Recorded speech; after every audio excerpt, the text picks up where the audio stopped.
सर्व बाधा विनिर्मुक्तो धनधान्य सुतान्वितान् मनुष्यो मत्प्रसारेण भविष्येन यति संशयः।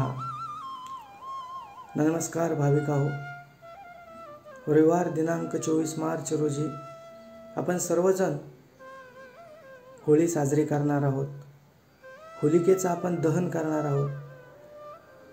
तर या दिवशी आपल्या घरातील, आपल्या फ्लॅटमधील नकारात्मक ऊर्जा बाहेर काढण्यासाठी आपल्याला एक छोटासा प्रयोग या ठिकाणी आज मी आपणा सर्वांना सांगणार आहे।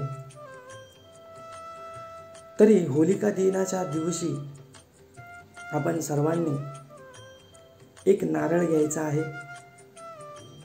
नारळाच्या शेंडीची बाजू आपल्या शरीराच्या विरुद्ध दिशेला होईल अशा पद्धतीने तो नारळ आपल्या घरातील, आपल्या बंगल्यातील किंवा आपल्या फ्लॅटमधील सर्व खोल्यांमधून फिरवायचा आहे घड्याळाच्या दिशेने। घरामध्ये या दिवसामध्ये काही सोयर सुतक असेल, अडीअडचणी असतील तरी घरातील कुठल्याही व्यक्तीने हा अवश्य उपाय करावा। घरातील अडीअडचणी आहेत म्हणून हा उपाय टाळू नये।